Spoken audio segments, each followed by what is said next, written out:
यह सत्संग एक गहरे प्रश्न पर है। क्या असत्य में रहते हुए सत्य की प्राप्ति संभव है?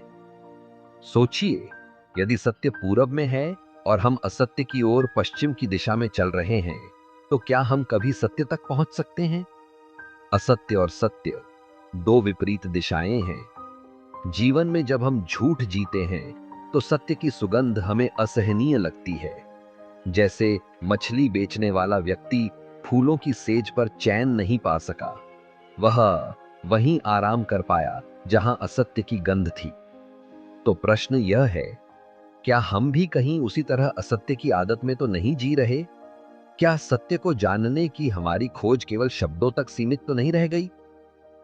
आज के सत्संग में हम समझेंगे कि असत्य में रहते हुए सत्य क्यों दूर हो जाता है और सत्य को पाने के लिए हमें किस दिशा में कदम बढ़ाने होंगे।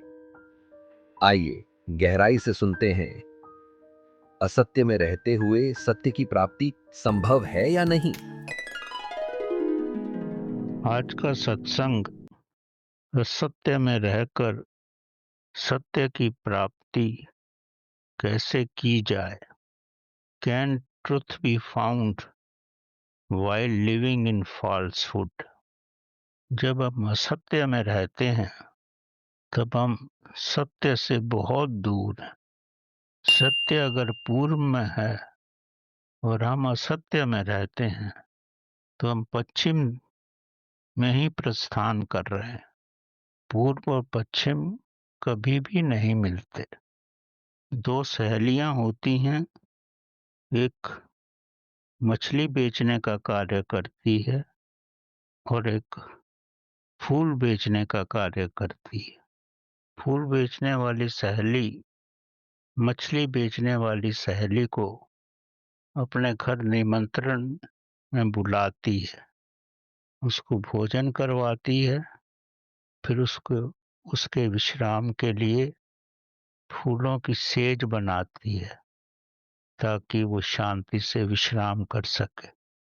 पर फूल बेचने वाली सहेली देखती है कि मछली बेचने वाली सहेली तो फूलों की सेज पे तड़प ही रही है। नींद आना तो बहुत दूर की बात है, वो इतनी बेचैन हो रही है, इतनी तड़प रही है कि जैसे वो आग में पड़ी हुई है और मृत्यु उसकी प्रतीक्षा कर रही है। फूल बेचने वाली सहेली के कुछ समझ में नहीं आता। तब एक वृद्ध महिला जब जो उसके पड़ोस में रहती है, उसने फूल वाली को बोला, तुम इसको क्यों कष्ट दे रही है? इसको इसकी मछलियों के साथ ही सुला दे तो ये बड़े प्रेम और श्रद्धा से गहरी निद्रा में सो जाएगी। अंत में ना चाहते हुए भी उसने उसकी मछली की टोकरी के पास ही उसको सुला दिया। फूल वगैरह सब उससे दूर ही कर दिए। तो थोड़ी देर में वो देखती है, वो इतनी गहरी निद्रा में सो गई। फूल वाली ये समझ ही नहीं सकी। ये उसके सोचने से बड़ी पार की अवस्था थी। समय आने पर उसको मालूम पड़ा कि वे असत्य रूपी दुर्गंध में रहती है। सत्य की सुगंध को वो सहन नहीं कर सकती और बेचैन ही रहती है। जब व्यक्ति असत्य में रहता है तब सत्य को वो समझ ही नहीं सकता। जब सत्य को वो समझ ही नहीं सकता तो असत्य में रह के सत्य की प्राप्ति कैसे कर सकता है। मछली वाली फूलों को फूलों की सुगंध को सह ही नहीं सकी, जबकि फूलों की सुगंध के लिए सत्यवान व्यक्ति तड़पता ही रहता है। तो जैसे आपके आंतरिक तरंगें होती हैं, आप वैसे ही व्यक्तियों को भी पसंद करते हैं और उसी अवस्था में रहना चाहते हैं। असत्य में रहकर आपका पूर्ण जीवन ही असत्य हो जाता है। आपके शरीर के कंपन भी असत्य हो जाते हैं और धीरे-धीरे सत्य से आप बहुत दूर हो जाते हैं। अब ये समझो कि सत्य क्या है? ये वाक्य तो पूर्ण रूप से सब तरफ विद्यमान है। सत्यम शिवम सुंदरम। अगर आप सत्य में रहोगे तो आपका रूप शिव हो जाएगा, परमात्मा का रूप हो जाएगा। आप महान सुंदरता में आ जाओगे। अब आप स्वयं ही सोच सकते हो, असत्य में रह के सत्य की प्राप्ति नामुमकिन है। सत्य में रहकर ही आप शिव का रूप हो सकते हो और तभी आप सुंदरतम जीवन भी व्यतीत कर सकते हो। ये संसार माया है, समय है और यही असत्य है। सत्य में जाने के लिए आपको टाइमलेस स्टेट में जाना पड़ेगा। आपको प्रकाश में जाना पड़ेगा। आपको शून्यता में जाना पड़ेगा। तो असत्य और सत्य एक दूसरे से अलग-अलग दिशाओं में ही हैं। असत्य में रहोगे तो संसार में हो। सत्य में हो तो ही परमात्मा तक पहुंच सकते हो। सत्य परमात्मा को सतनाम ही कहा गया है। जीवन में कभी भी एक सत्य को छुपाना हो तो आप 1000 से ऊपर असत्य बोलते हो। सत्य तो पूर्ण रूप से प्रकट होता है, लेकिन अगर आपको उसको छुपाना है तो असत्य ही बोलोगे और असत्य ही आपका जीवन होगा। आप झूठ में ही रहोगे। एक सतगुरु को एक आश्रम में प्रवचन के लिए बुलाया गया। सतगुरु वहाँ नहीं जाना चाहते थे। उन्हें भली प्रकार विदित था कि यहाँ के सभी व्यक्ति असत्य में ही रहते हैं और असत्य ही बोलते हैं। दिखाने के लिए सत्य का जामा पहने हुए हैं। बहुत आग्रह करने के बाद सतगुरु आए और जब वो सब व्यक्तियों के समक्ष भाषण देने के लिए खड़े हुए तो उन्होंने सबसे पहले एक ही प्रश्न किया कि आप स्वयं को इतना बुद्धिमान समझते हो, वेदों का आप पाठन करते हो, गीता का पाठ करते हो, पुराण पढ़ते हो, तो उन्होंने एक प्रश्न किया सबसे कि आपने 7 नंबर का वेद पढ़ा हुआ है? तो सबने हाथ खड़ा किया कि जैसे उन्होंने पढ़ा हुआ है। एक व्यक्ति ने हाथ खड़ा नहीं किया तो उनको बड़ा आश्चर्य हुआ। एक ने नहीं पढ़ा, बाकी सबने पढ़ा है। तो उस व्यक्ति के पास गए कि तूने 7 नंबर का वेद नहीं पढ़ा है? उसने कहा, मुझे सुनाई नहीं पड़ा कि आप क्या पूछना चाहते हो। फिर उसने बोला, मैंने पढ़ा है। तब सतगुरु सबके समक्ष आए और उन्होंने कहा कि 7 नंबर का वेद तो होता ही नहीं है और आप सब बोलते हो कि मैंने पढ़ा है। जब वो है ही नहीं तो आप कहाँ से पढ़ोगे? असत्य में रहकर आप असत्य की भाषा ही बोलते हो। ना जानने पर भी यही प्रदर्शित करते हो कि आपको सब आता है। अगर आपकी ये अवस्था है तो आप सत्य तक नहीं पहुंच सकते।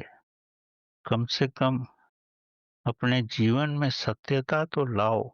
नहीं पड़ा है, ये मानने में कोई भी मुश्किल नहीं होनी चाहिए, लेकिन झूठ बोलने में जो है ही नहीं, जो एग्जिस्ट ही नहीं करता और उसके बारे में भी आप बोलते हो कि हम जानते हैं। एक सतगुरु को प्रवचन के लिए बुलाया गया कि वो भगवान के बारे में अपने विचार रखें। महासतगुरु थे, उन्हें भली प्रकार से पता था ये समाज झूठा है, असत्य समाज है और ये प्रभु के बारे में जानना चाहते हैं। पहले तो वो इस महफिल में आना ही नहीं चाहते थे। जब वो आए तो उन्होंने एक ही प्रश्न किया कि आप भगवान को जानते हो? सबने कहा हाँ, हम प्रभु को जानते हैं। तब सदगुरु ने कहा जब आप प्रभु को जानते ही हो तो मैं प्रभु के बारे में क्या बोलूं? सदगुरु उठ के वापिस चले गए। श्रोताओं को बड़ा कष्ट हुआ। दूसरे दिन फिर उनको वंदना करके बुलाए। दूसरे दिन भी वो आए तो उन्होंने यही प्रश्न किया, आप प्रभु को जानते हो? तब सबने ये बोला कि हम प्रभु को नहीं जानते। तब सदगुरु ने कहा जब आप प्रभु को जानते ही नहीं हो तो मैं उसके बारे में क्या बोलूं? वो बिना बोले ही चले गए। तीसरे दिन फिर बुलाया गया, वो ना चाहने पर भी गए। इस दिन भी उन्होंने यही प्रश्न किया कि आप प्रभु को जानते हो? तो आधे लोगों ने कहा कि वो जानते हैं और आधे ने कहा कि वो नहीं जानते। तो सतगुरु ने सरल शब्दों में यही कह दिया, जो नहीं जानते वो उन लोगों को संपर्क करें जो जानते हैं, ताकि दोनों की समस्याएं पूर्ण हो जाएं। और वो बिना बोले ही चले गए। उन्हें मालूम था कि यहाँ कोई भी कुछ नहीं जानता। अंतिम बार वंदना करने के बाद फिर वो आए। सतगुरु ने वही प्रश्न किया। तब जितने भी व्यक्ति वहां बैठे थे अपना सिर नीचा करके ही बैठ गए। किसी ने कोई उत्तर नहीं दिया। वो सत्य की पद्धति पे आ गए। उन्हें प्रभु के बारे में कुछ भी नहीं मालूम था। वो शांत हो गए। तब सदगुरु ने पूर्ण रूप से उनको समझाया कि प्रभु कौन है, कैसे उन्हें प्राप्त किया जा सकता है, कैसी विधि है और किस पद्धति पे चलना चाहिए। इस छोटी सी कथा का मकसद इतना ही है कि हम लोग असत्य में रहते हैं, चाहे आश्रम में हैं, चाहे अपना संगठन करके रह रहे हैं, झूठ में ही रहते हैं, पूर्ण रूप से असत्य में रहते हैं, असत्य ही बोलते हैं और सत्य को प्राप्त करना चाहते हैं। तो ये कैसे मुमकिन है? जिसको आप प्राप्त करना चाहते हैं, जब तक वैसे नहीं बनोगे तो कैसे उसको प्राप्त कर सकते हो? उसको प्राप्त करने के लिए उस जैसा होना ही आवश्यक है। अगर आप दुर्गंध में रहते हो तो सुगंध का आभास नहीं कर सकते। सत्य तो सुगंध है। दुर्गंध में रहने वाला व्यक्ति सुगंध को समझ ही नहीं सकता। भीष्म पितामह के जीवन में जब द्रौपदी का चीरहरण हुआ तो भीष्म पितामह भी वहां पर उपस्थित थे। द्रोणाचार्य भी थे, कर्ण भी थे, दुर्योधन भी थे, सभी महारथी वहां थे, पर कोई कुछ नहीं बोला। कृष्ण भगवान ने आकर द्रौपदी का बचाव किया। तब उनको आभास हुआ कि हमारे समक्ष द्रौपदी का चीरहरण हो रहा था, तो हम सब शांत क्यों बैठे रहे? हमने विद्रोह क्यों नहीं किया? भीष्म पितामह इस प्रश्न पर बड़ी गहराई से उतरे और अब उन्होंने अपने भीतर झांका। मेरे साथ ऐसा क्या हो गया कि मैं एक शब्द भी नहीं बोल पाया, जबकि हर सभा में असत्य के विरुद्ध मैं कुछ ना कुछ अपना मत जाहिर करता हूँ। यहाँ मैं कुछ भी बोल नहीं पाया और जब द्रौपदी ने उनसे पूछा, तब उन्होंने अपने भीगी नेत्रों से द्रौपदी को स्पष्ट किया कि असत्य की कमाई से, पाप की कमाई से मेरे शरीर का एक एक कोशिका पापमयी हो गई थी, सत्य से बहुत दूर हो गई थी। मेरे ध्वनियों में पाप का ही खून बह रहा था, क्योंकि मैं पाप की कमाई पर ही जी रहा था। जैसा मैं भोजन कर रहा था महलों में रहकर, वैसे ही मेरी वृत्तियां बन गई थी। मैं सत्य को सोच ही नहीं सका जब सब कुछ मेरे समक्ष ही हो रहा था। उन्होंने स्पष्ट किया, जिन लोगों के साथ मैं रहता हूँ, जिन लोगों के धन से मैं जीता हूँ, ये उसी का प्रभाव है कि मेरे समक्ष इतना दुर्व्यवहार हो रहा था, पर मेरे मन में विद्रोह करने की शक्ति ही समाप्त हो गई थी। ये गलत भोजन का प्रभाव था, असत्य का प्रभाव था और पाप के धन का प्रभाव था कि मेरा मन पापी ही हो गया था। असत्य में रहकर व्यक्ति की वृत्तियां भी असत्यमय ही हो जाती हैं और सच्चाई से वो बहुत दूर हो जाता है। गुरु नानक साहब अपनी धर्म यात्रा में जब एक गांव में पहुंचे, तो लोगों ने उनका बड़ा स्वागत किया। धनी व्यक्तियों ने भी स्वागत किया, मजदूरों ने भी स्वागत किया, निर्धन लोगों ने भी स्वागत किया। तो एक धनी व्यक्ति ने उनको भोजन के लिए अपने घर आमंत्रित किया और एक किसान ने भी उनको अपने घर भोजन के लिए आमंत्रित किया। गुरु नानक साहब बोले, मैं किसान के घर जाऊंगा। और धनी व्यक्ति बहुत ज्यादा ही निराश हो गया, परेशान हो गया। उसकी समझ में नहीं आया मैं क्या करूं। उसकी इस अवस्था को देखकर गुरु नानक साहब ने कहा, मैं तेरे घर ही भोजन करने आऊंगा। और किसान को कहा, जो भोजन तू मुझे करवाना चाहता है वो धनी व्यक्ति के घर ही लेके आ जाना। जब गुरु नानक साहब भोजन के लिए पहुंचे, तो एक तरफ तो किसान का भोजन था, जिसमें 2 रोटियां थी और थोड़ा सा प्याज था, और दूसरी तरफ हर प्रकार का पकवान थे, पूर्ण सुचारू भोजन था। गुरु नानक साहब दोनों भोजनों को देखते रहे।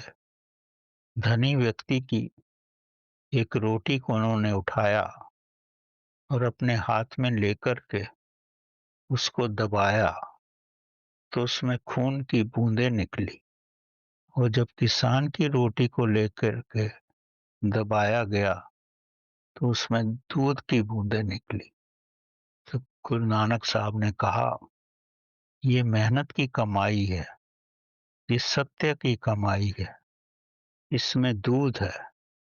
और धनी व्यक्ति से बोला, तुझे स्वयं ही मालूम है तू कैसे धन जमा करता है, कैसे कार्य करता है, कैसे गरीब लोगों का लहू चूसता है, वही तेरी रोटी में भी निकल रहा। तो असत्य की कमाई से आपका शरीर भी अस्वस्थ हो जाता है। असत्य की कमाई से जो अपने बच्चों को भोजन देते हो, उनका बुद्धि विकास नहीं होता। और असत्य के मापदंड से जो भी आपने धन अर्जित किया है, वो आपके कष्टों में ही खर्च होता है, आपके रोगों में खर्च होता है, आपका मन भी शांत नहीं रहता और समय आने पर जब आपके बच्चे भी बड़े हो जाते हैं तो वो भी दुष्कर्म ही करते हैं और अपना जीवन खराब करते हैं। तो जब तक आप सत्य की कमाई नहीं करोगे, तब तक आपके जीवन में ना शांति आएगी, ना ही आप सत्य को समझ पाओगे और ना ही प्रभु के निकट ही आ पाओ। बड़ी मशहूर गाथा है कर्ण की।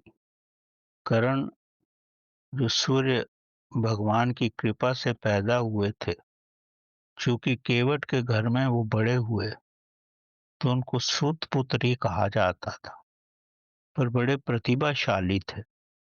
जब वो द्रोणाचार्य के पास धनुष विद्या सीखने गए, तो द्रोणाचार्य ने बोला, मैं केवल राजपुत्रों को ही धनुष विद्या सिखाता हूँ, सूत पुत्रों को नहीं सिखाता। तो बड़े निराश हुए, पर अंत में परशुराम जो महान धनुषधर थे, उनकी शरण में आए, उनसे प्रार्थना की कि मुझे धनुष विद्या सिखाओ, पर उनको ये नहीं बोले कि मैं क्षत्रिय नहीं हूँ, बोले कि मैं ब्राह्मण हूँ। क्योंकि परशुराम तो क्षत्रियों को का नाश ही करना चाहते थे। 3 बार पृथ्वी में उन्होंने क्षत्रियों को पूर्ण रूप से मिटाया, तो वो क्षत्रियों को धनुष विद्या कैसे सिखाएंगे? तो झूठ बोलकर, असत्य बोलकर कि वो ब्राह्मण है, तो परशुराम ने समझा कि वास्तव में ही ब्राह्मण होगा, उसमें प्रतिभा तो बहुत थी। उनको धनुष विद्या सिखाई, वो अर्जुन से भी महान धनुषधर बन गए। एक बार जंगल में परशुराम कर्ण के साथ बैठे हुए थे, उनको निद्रा आ गई। उन्होंने अपना सर कर्ण की जांघों पे रखा और गहरी निद्रा में सो गए। तब कहीं से बड़ा कीड़ा आया और उसने कर्ण के पैर को काटा, खून निकला, भयंकर दर्द हुआ कर्ण को, पर वो कुछ नहीं बोले, क्योंकि गुरु उनकी जांघों पर सिर रख के विश्राम कर रहे थे। जब खून की धारा इतनी बही कि खून परशुराम के पैरों पे आया, तब उनको आश्चर्य हुआ, इतनी सहन शक्ति, एक ब्राह्मण में इतनी सहन शक्ति नहीं हो सकती। उन्हें स्पष्ट हो गया। उन्होंने कर्ण से पूछा, तो ब्राह्मण नहीं हो सकता, क्योंकि तो क्षत्रिय ही है, क्षत्रियों में ही इतनी सहन शक्ति होती है। कर्ण झूठ नहीं बोल सके और बोले, मैं धनुष विद्या सीखने के लिए आपसे असत्य बोला। परशुराम कुछ नहीं कर सकते थे, और उन्होंने यही बोला कि जब तुझे ब्रह्मास्त्र ब्रह्मास्त्र को चलाने की आवश्यकता होगी, जो मैंने तेरे को सब सिखा दिया है, तो उस समय जब तेरे को अत्यधिक आवश्यकता होगी, तब तू वो मंत्र ही भूल जाएगा जिससे ब्रह्मास्त्र चलते हैं।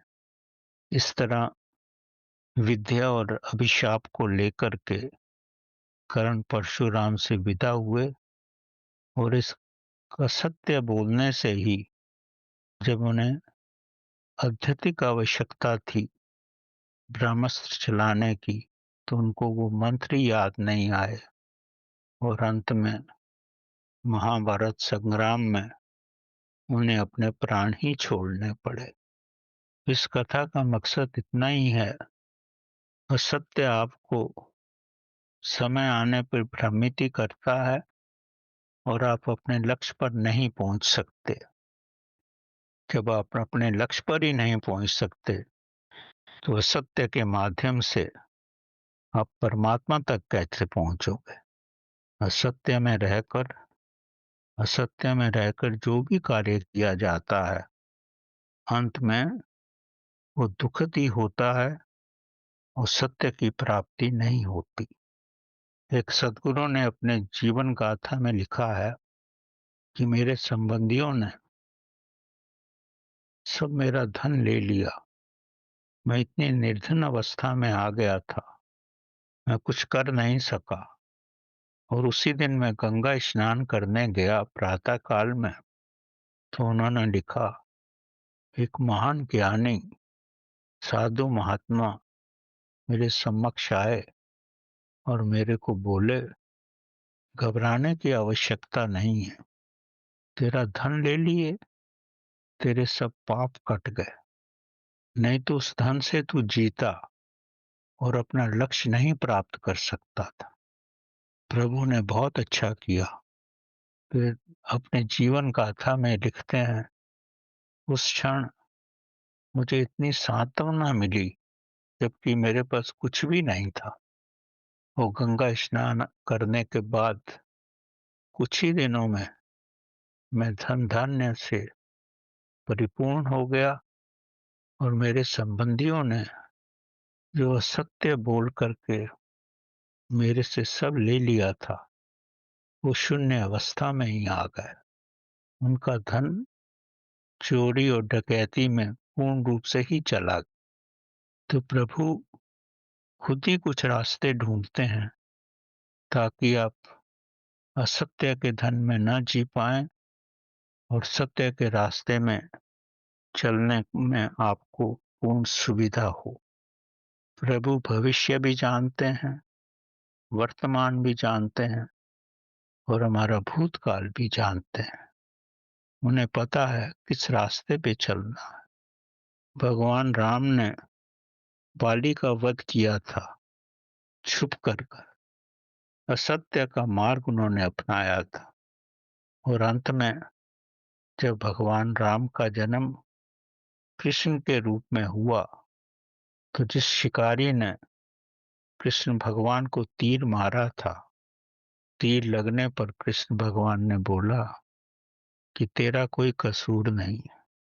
सत्ययुग में मैं जब राम के रूप में था, तो मैंने असत्य की विधि से तेरे को मारा था। तू निराश मत हो, तूने भी अपना कर्म पूरा किया और मैंने भी अपने कर्मों का भोग कर लिया। जब भी कोई कार्य आप असत्य से करोगे, सिर्फ साधारण व्यक्ति को ही नहीं, प्रभु को भी उसका कर चुकाना पड़ता है। लेकिन जब आप असत्य से कुछ भी नहीं करते, समाज ही आपके साथ असत्य करता है, तब भी प्रभु आपकी रक्षा करते हैं। कालिदास, जिन्होंने शकुंतला नाटक लिखा है, वो इतने मूर्ख थे अपने समय में कि जिस टहनी पे बैठते थे उस टहनी को ही काटते थे।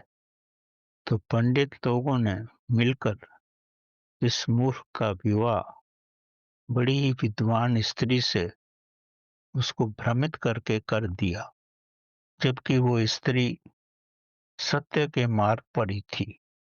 असत्य बोलकर कालिदास का विवाह उससे कर दिया गया।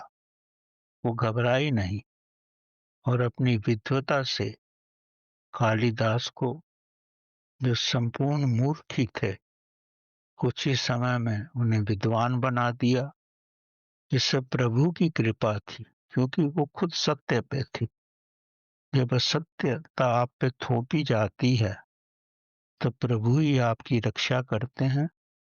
सत्यता असत्यता को स्वयं में समा लेती है और इसका परिणाम ये हुआ कि कालिदास महान विद्वान हुए। उन्होंने शकुंतला नाटक लिखा, जो कि विश्व प्रख्यात नाटक है। एक बार कबीर जी के पास जब अनाज की बहुत कमी हो गई, क्योंकि वो सब भक्तों को रोज ही भोजन करवाते थे। जो भी भक्त उनके पास आते थे, प्रभु भक्ति के बाद सबको भोजन करा कर ही भेजते थे। तो उनके पुत्र ने एक दिन कहा, घर में तो कुछ है ही नहीं, अब क्या खिलाना।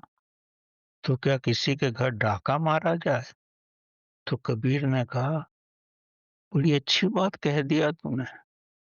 तो कमाल ने कहा कि बनिया के घर जाकर के डाका मारते हैं और अनाज की बोरी लेके आते हैं। कबीर जी राजी हो गए, बनिया के घर गए, सेंध लगाई, कबीर जी भी अंदर गए। जब बोरी निकालने वाले थे तो कबीर ने कहा, भाई बनिए को बता तो दें कि हम चोरी करके ले जा रहे हैं, गलत तो हम कर रहे हैं, असत्य तो कर रहे हैं, तो पर बता तो दें, सत्य का पालन तो करें हम। जब उन्होंने बनिए को ये बताया तो बनिया बोला, ये कोई चोरी थोड़ी ना है भाई, ये तो तुम प्रभु के लिए कर रहे हो। तो प्रभु के लिए जो भी किया जाता है वो महानतम ही होता है, वो सत्य का रास्ता ही होता है। चाहे असत्य से आप सत्य पे चल रहे हो, तो अगर आपको प्रभु के रास्ते में जाना है तो असत्य से आप प्रभु को नहीं पा सकते, सत्य का मार्ग ही अपनाना पड़ेगा। सत्य के मार्ग से ही प्रभु तक पहुंचा जा सकता है। अब सत्य का मार्ग क्या है? सत्य का मार्ग है प्रभु स्मरण, प्रभु भक्ति, ध्यान का मार्ग।